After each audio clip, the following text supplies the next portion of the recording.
equipment into communication and insurance. The second one is county buildings, taking money from part-time personnel. We had savings there, moving that into cover health insurance and communication. County budget, same thing, moving money from some of the benefit lines into cover health insurance.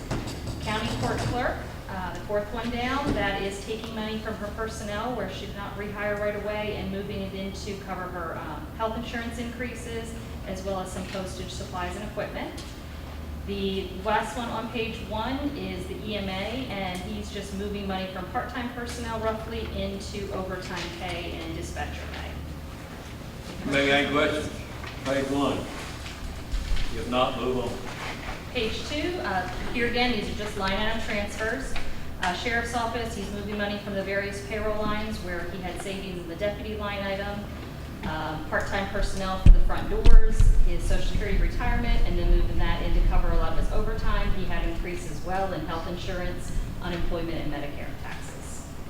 The second one is the jail, simply moving money from the guards into OT. That's just a staffing issue where they had more OT than their regular personnel.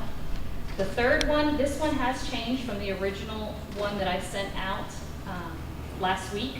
This is a LEAPS grant, it's 100% reimbursed, but she had more line item transfers that we had to get the state to approve earlier at the very end of last week. So basically she's moving a lot of her, all those debit line items there to cover the teachers so that she can have the summer program that will start up, actually just started up and it'll go to June 20th, where the teachers and assistants over at North Stewart work in the after-school program. So the state has approved that, it's 100% reimbursed. And then the last one is just the VA office, just moving money. They had extra money in overtime and travel to move that into equipment. Questions on 2? Hearing none, move on. Okay, third page, these do require some new monies, almost on everything that did require new money except for the last 2.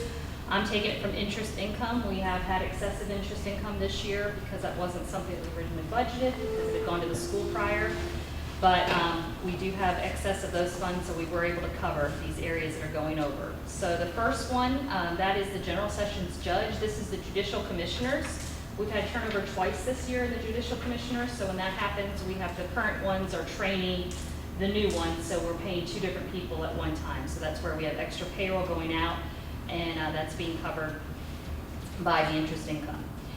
On the second one, this was another mental health evaluation, this time from the General Sessions Court Clerk. I brought a couple to you this year from the circuit. This is a court order. We had to pay it, $9,900, so I'm pulling that from the interest income.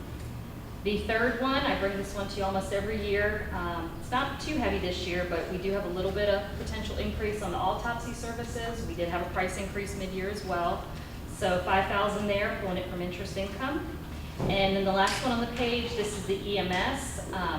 He's needing money to cover some personnel and then $25,000 for insurance, a little tuition and staff development. And he's taking some of that from line item transfers, maintenance, repair, gas, and the rest of it's coming from interest income. And I wrote an explanation there, but I mean, basically this is a situation where you have one employee specifically, full-time paramedic on leave for almost half the year. So we're paying him out in sick leave, and then unlike a clerical kind of office where you can backfill, you've got to have 2 people in those ambulances, so he's paying another person to be staffed. Any questions on those? I think to invest in this interest income. It's doing pretty good. It is doing excellent right now with rates up, yes. Well, you can thank the trustee. She's the one investing all the money, so. She's got it in CDs and everything else. Page 4. This is a couple more. We have the very first one here is, speaking of the trustee, when revenue goes up, the trustee's commission goes up. This is really just a flow. It goes into revenue and comes right back out. But for general ledger accounting purposes, it has to be shown. So that's $15,000 there. And in the Sheriff's Department, this is an insurance recovery. We just had a sheriff vehicle crash on the 14th of May. So we're getting the vehicles totaled, and that's the amount we'll be getting back on that vehicle. And they're looking to purchase another vehicle to try to replace that one used, $28,000. So he'll use the money from the insurance, which is $25,550, and then any excess there will be coming from drug control fund, which is the last one. That's the $10,000 where they've had excess revenue from proceeds from confiscated property. Questions on that? Hearing none? Motion to approve the budget amendment? Second. Second. All in favor, say aye. Aye. All opposed? Are there any other items to come before this committee? Hearing none, motion to adjourn? Second. Second. All in favor, say aye. Aye. All opposed? This meeting is concluded. Hey,